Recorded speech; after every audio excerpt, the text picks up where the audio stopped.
WUTT-TV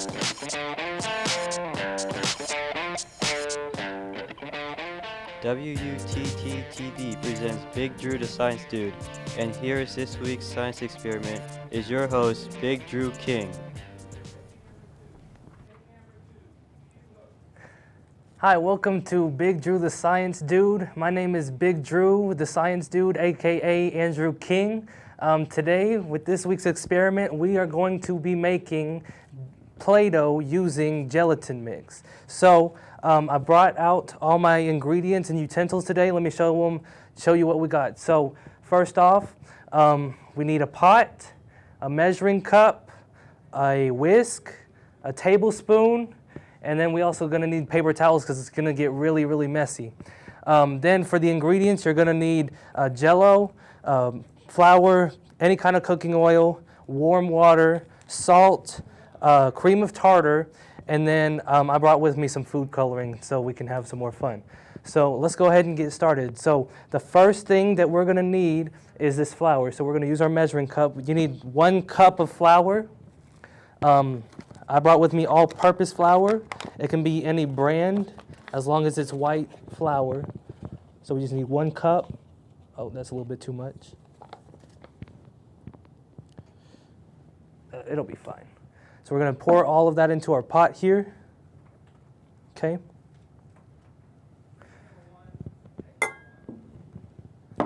So next we're going to pour in 1 cup of water.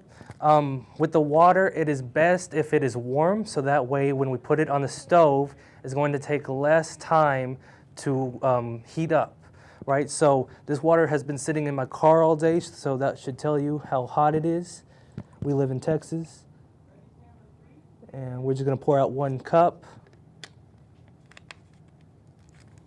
All right, and then we're going to pour all of that into our pot. All right, so next what we're gonna do is we're gonna take our cooking oil. We need 2 tablespoons of cooking oil. So I brought with me canola oil today, but it really doesn't matter what kind of oil that we use. So that's 1, and then 2. So if you notice, I just poured it over the measuring cup. We won't really need the measuring cup for anything other than cleaning up the mess anymore. All right, next we're going to do 2 tablespoons of cream of tartar. This is where it's going to get a little messy because the cream of tartar doesn't come out of the container very well. A lot of you might be wondering, Big Drew, what is cream of tartar? So cream of tartar is a byproduct of the winemaking process. There it goes. So what happens is once they get finished making the wine, they come in and scrape off all the edges inside the barrel, and then they grind it up, and that's cream of tartar. Cream of tartar actually does not have anything to do with the actual tartar sauce. So what it's mainly used for is egg whites and meringue. All right, and then the last thing we're going to do is pour in our, we still got 2 more things. Next we're going to use 2 tablespoons of salt. So we're just going to, y'all thought this was a cooking show. It's actually a science show. So like I said, this is going to get really messy. So don't do this without adult supervision, because who else is going to clean up the mess?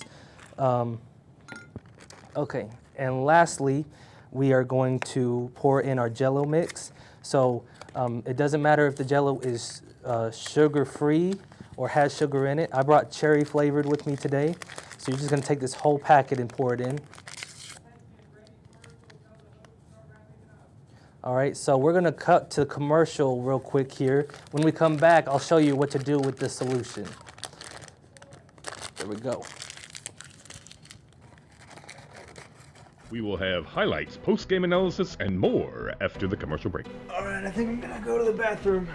Hey, thanks for inviting me over. And for a limited time, all tacos are just 99 cents at Dos Pesos.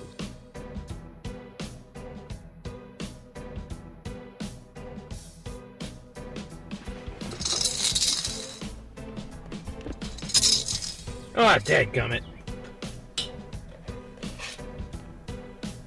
The The Can Safe. Can you be any safer?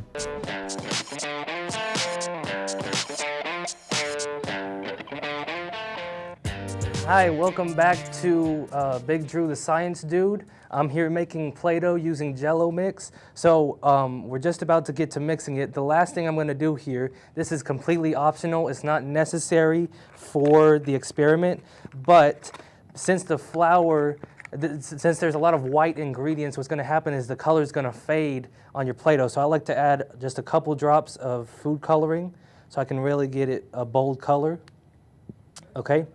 And then if you've ever seen James Harden play, he plays for the Houston Rockets. He has a celebration where he likes to kind of whisk his basket. So that's the same thing we're going to do here. We're going to just whisk our pot. Right, there it goes.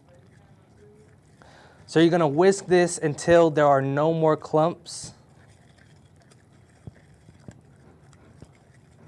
So like I said, this is going to get really messy, but it's also really fun to make. Right? So you're just going to whisk it until there's no more clumps in our solution. What you're going to do after that is you're going to put it on the stove. You want to cook it really slowly because if it burns, then it's going to be impossible to get off of the pot and it's going to smell awful. So what I would recommend is if your stove is on a scale from 1 to 10, I would start on a 6. Once it starts getting thicker, I would move it down to a 5. Once it starts clumping up, I would move it down to a 4. And then once it's all one big clump, move it down to a 3 until it's completely dried out, okay? So like I said, don't rush it. Be patient with it. Make sure that you're taking your time on the stove. So now I'm gonna show you what the finished product looks like. I made some last night.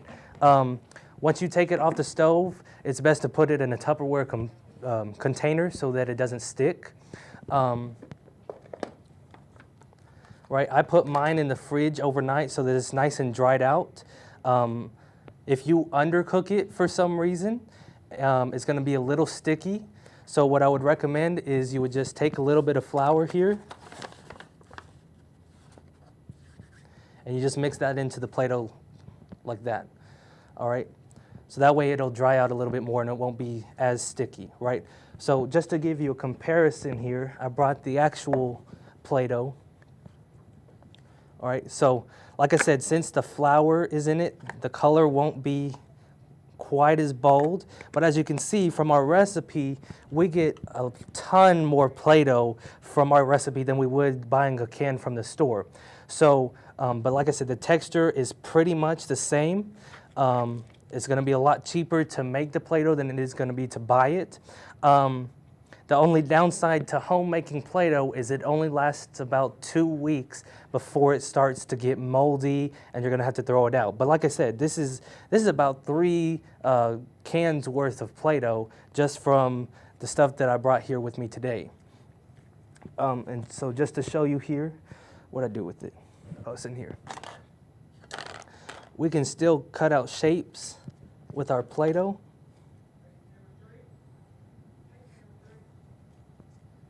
Just like that.